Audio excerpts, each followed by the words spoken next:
Esses dias me chamaram para pregar não, para ir numa escola teológica defender uma tese do tabernáculo. Eu fui. Só tinha PhD, DHD, tudo que era HD tinha lá. Daí, no meio do que eu estava falando, um homem levantou a mão e disse: pastor, me responda uma pergunta. Eu disse: pode falar, amigo. Na sua opinião, o senhor é a favor ou contra a mulher pregar? Aí eu xinguei ele em espírito assim, ó. Aleluia. Por quê? Olhe para cá. Porque eu vi que a pergunta era capciosa, tendenciosa. Se eu falo que eu sou contra, os liberais me apedrejam. Se eu falo que eu sou a favor, os tradicionais me crucificam. Aí eu falei: vou lhe responder com outra pergunta. Ele disse: pode falar. Eu disse para ele: quando alguém está pregando, quem é que está falando?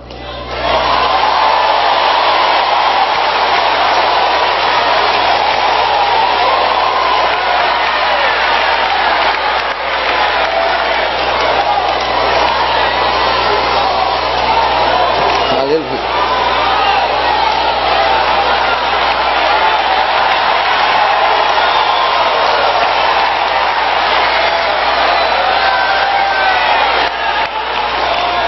Ele me disse assim: quando alguém está pregando, quem está falando é o Espírito. Eu disse: então se é o Espírito, ele não tem sexo. Deus usa homem, Deus usa mulher.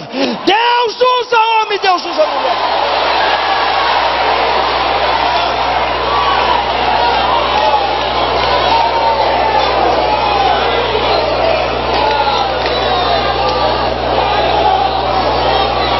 Jesus olha um monte de trapo que se aproxima dele. E olhe para cá, a mulher chega no poço. Veja que coisa que eu vou falar agora. Quando ela chega na beira do poço, ela tira os baldes, porque os baldes são os caminhos que nós construímos para matar as nossas sedes e para suprir as nossas necessidades. E geralmente a gente não gosta de mostrar, Anderson Silva, os nossos baldes para ninguém. Então a gente esconde os nossos baldes debaixo dos nossos trapos. Mesmo escondido, ele faz barulho.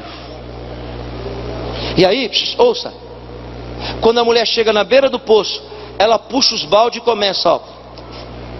Ela nem vê que Jesus está ali. Sabe por quê? Sabe por que ela não vê? Ela não vê porque ela está focada na necessidade. Ela não vê porque o que é importante para ela é aquela água. Ela não quer saber quem está ali. Ela quer resolver o problema dela. Então ela entra e sai e nem vê Jesus ali no poço. Parece que eu estou falando de mim e de você. Sabe por quê? Porque a gente vai para o culto focado na necessidade, focado naquilo que a gente precisa. E a gente entra e sai do culto e vê tudo, só não vê Jesus. A gente vê o cabelo de A, o vestido de B, a gente vê o carro de C, a gente vê tudo. A gente vem para o culto focado na água e esquece que quem ali está é o dono do poço. O dono do poço é maior do que a água que está dentro do poço. Sabe por que a nossa vida não muda? Porque a maioria de nós vivemos de teoria. A maioria de nós vivemos de teoria. Sabe por que não muda? Porque o nosso interesse é na água, amigo. Sabe o que a gente quer? Matar a nossa sede, ó. Meter o pé. Daqui a pouco ela é acometida por uma voz poderosa. Estou correndo, tá? A voz diz assim: dá-me de beber. Ela toma um susto, porque tudo que ela não esperava era ouvir uma voz ali. A gente vem para o culto, espera de tudo, só não está esperando Deus falar com a gente. E aí quando a voz vira para dar-me de beber, ela toma um susto. Quando ela olha, que ela vê Jesus, ela vê que Jesus não é só um judeu com sotaque do sul. Ela vê que Jesus é um rabino.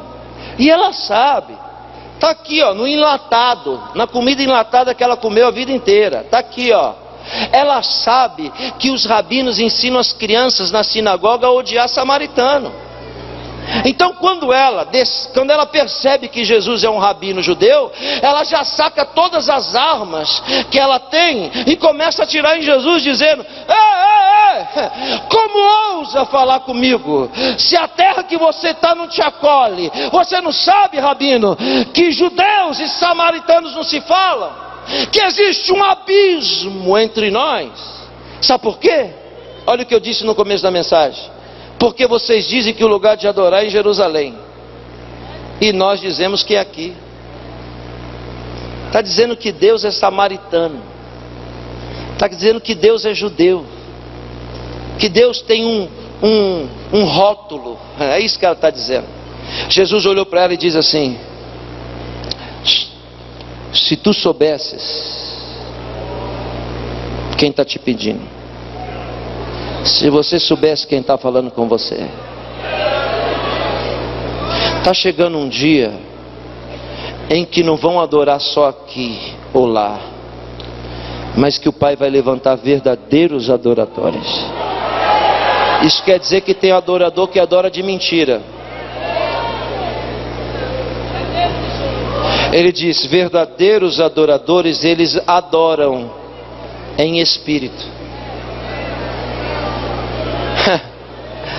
Olhe para mim, nós somos uma tricotomia corpo, alma e espírito. Quem me ouve diga amém.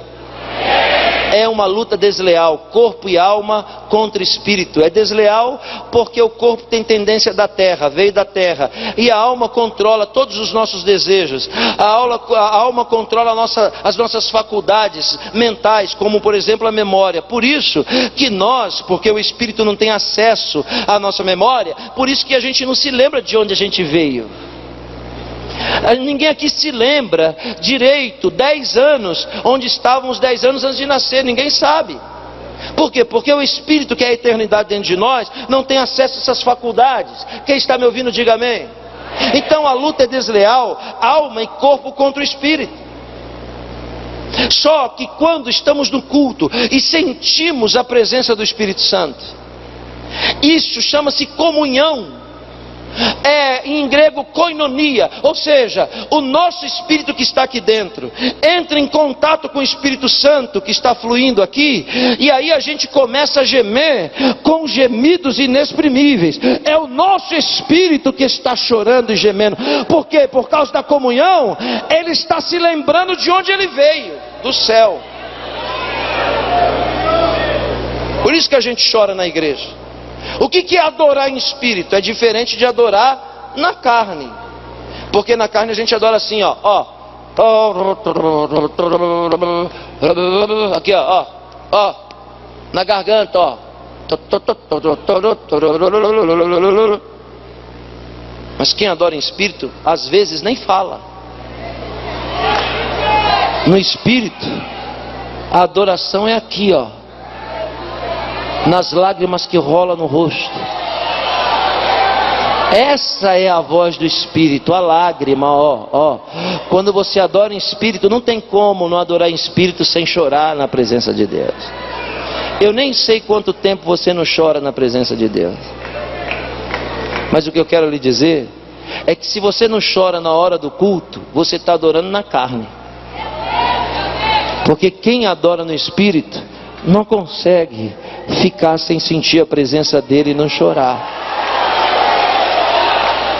Jesus olha para ela e diz assim: está chegando o dia em que Deus vai levantar verdadeiros adoradores. Eu estou correndo por causa do meu horário, que vão adorar em espírito e em verdade. Se tu soubesses quem é que está falando contigo, mulher, é que tu não sabe. Era você que ia pedir água para mim. Olhe para cá, sabe por quê? Porque essa sua água religiosa, rotineira, que todo dia você vem buscar e resolve só na hora, mas amanhã aparece de novo o problema. Você vem aqui, ó, chora, Deus alegra o seu coração, amanhã você está triste de novo. Aí você vem aqui, bebe água e pede para Deus te ajudar, e Deus te ajuda, amanhã você está fraco de novo. Isso quer dizer o quê? Que essa água aqui não está resolvendo. Mas se você acreditar no que eu falo, eu vou te dar uma água que resolve.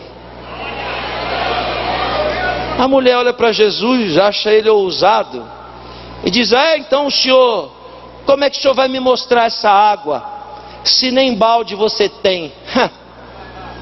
Eu vou lhe dizer, como que se Jesus precisasse do nosso balde para alguma coisa. Me dê licença, por favor, para lhe dizer: Jesus não precisa do nosso balde para nada. O nosso balde só serve para a gente. Para Ele o nosso balde não serve, não presta. Aleluia. Deus não precisa do nosso balde. Ele pode fazer tudo sozinho.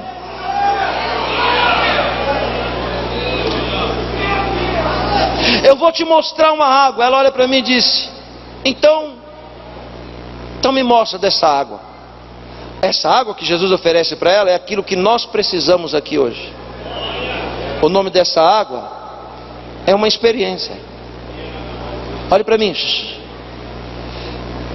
Tudo que nós precisamos para a nossa vida mudar é ter uma experiência com Deus. Tem gente que está há 40 anos na igreja e nunca teve uma experiência com Deus. Tem gente que quando estava no mundo era melhor do que depois que virou crente. Porque o que muda a nossa vida não é a nossa rotina. O que muda a nossa vida é uma experiência com Deus. Jesus olha para ela e diz: não está resolvendo, né? Se você crê em mim, eu te dou uma experiência. Ela olha e diz: então me mostra dessa água. Quando Jesus faz a proposta e ela aceita a proposta, ouça o que eu vou falar agora. Jesus entra com a condição: você quer dar água? Eu vou te dar. Faz o seguinte: vai em casa chamar o seu marido. Eu fiquei pensando, será que Jesus só dá água para quem tem marido? Não. Por que Jesus diz vai buscar o marido? Sabe por quê? Porque essa é a sede da mulher. Quando Jesus desafia ela a abrir o jogo, a falar a verdade, quando Jesus diz vai buscar o seu marido, é semelhante a alguém que diz: quer água? Me dá a chave do terreno baldio. Eu vou te dar água se você deixar eu entrar nesse terreno que o mato cresceu. E muitos de nós recuamos porque a gente não tem coragem de levar nem Jesus lá, pastor, nesse nosso terreno baldio. Quer experiência? Me dá a chave do terreno baldio. Olhe para cá, não se distraia. A mulher poderia fazer o quê? O que eu e você fazemos com muita perícia. Sabe o quê? Dar desculpa. Porque não tem ninguém melhor para dar desculpa do que crente. Olhe para cá.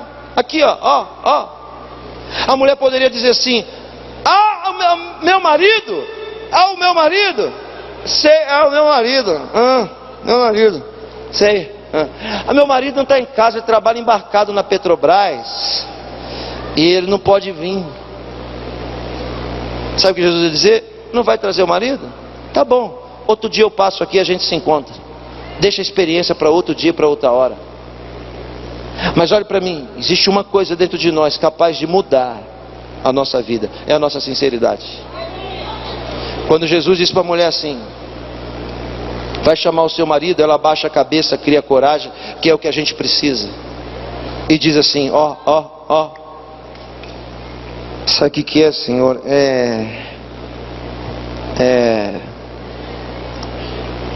Vou falar para o Senhor, eu não tenho marido. Quando ela assume, Jesus olha e diz: disseste bem, porque já tiveste 5, e esse que você está não é teu. Danada a irmã, né? Essa tinha uma sede descomunal, hein? Eita sede! Mas aí, quando ela abre o jogo, Jesus entrega a revelação que é a experiência. Sabe o que ela faz? Se prostra e diz: eu vejo que tu és profeta. Nessa hora os discípulos chegam e vê Jesus conversando com a mulher samaritana. Olhe para mim, sabe o que acontece? Os discípulos param ali na esquina e dizem: olha lá, Jesus está falando com a mulher samaritana. Olha lá, vê se tem cabimento, Jesus falando com a samaritana de joelho, adorando ele. Jesus está desviado. Não, a gente vai ter que fazer alguma coisa. Alguém vai ter que dar um toque nele, porque senão a gente vai caguetar ele lá na sinagoga. A gente vai excluir ele lá na sinagoga. Quem é esse Jesus para ficar falando com a samaritana? Eles criam coragem e vão lá com os pães. Mestre, aqui estão os pães que nós fomos buscar. E Jesus diz: para mim? Não é para mim não. Tudo que você vai buscar é para você mesmo. Come vocês os pães, porque a comida que eu tenho não é desse mundo. A mulher foi chamar os maridos, tá? E volta com eles. Quando a mulher chega, ouça, e já vou para o final. Quando a mulher volta com as pessoas, ela grita assim: aquele lá, ó, é aquele ali, ó, é aquele ali o homem. E aí os discípulos ficam tudo perturbados, dizendo: vai sair briga aqui agora. Pedro, que é o segurança armado, põe a mão na espada e diz: é tudo comigo, tá? Quando os homens chegam, eles não pedem para Jesus, porque pedir assim, por favor. Mas a Bíblia diz que eles rogam. Sabe o que é rogar? É isso aqui, ó. Nós rogamos que não vá embora. Fica com a gente. Permanece conosco. Por favor, a gente precisa ter a experiência que essa mulher teve. Nós também temos sede. Por favor, não vá embora. E os discípulos, Jesus deve dizer: não acredito que ele vai querer ficar. Jesus olha para eles e diz: eu vou ficar. 2 dias eu fico com vocês. A Bíblia diz que Jesus não fez nenhum cego enxergar e nem um aleijado andar. Nem um paralítico andou e nem um morto ressuscitou. Mas a Bíblia diz que toda a Samaria acreditou na sua palavra. O país inteiro se converteu somente pela palavra que Jesus disse. Ele fez milagre lá em Israel, no seu povo. Fez o aleijado andar e o cego ver. Sabe o que os judeus chamavam ele? Filho de Belzebu. Só que agora, ouça o que eu vou dizer. Ele chega em Samaria e não faz nenhum milagre. O povo acredita só pela palavra. Sabe o que eu aprendi com isso? Que quem vive atrás de milagre para lá e para cá é incrédulo. Crente de verdade, basta apenas a sua palavra. A sua palavra já é suficiente para mudar a nossa história. Eu termino porque já está me imposto o horário, falando 2 coisas. Melhor do que ser um discípulo de Jesus inflexível, eu prefiro ser um samaritano que tem facilidade de se dobrar. Eu termino dizendo, senhores pregadores e pastores, vamos perder muito tempo aqui se faltar para nós amor e misericórdia. Se a gente omitir o que é a estrutura abstrata do Evangelho, muitos de nós podemos estar perdendo tempo aqui. Prefiro ser um samaritano salvo do que um discípulo de Jesus que vai se perder. Fique de pé, por favor.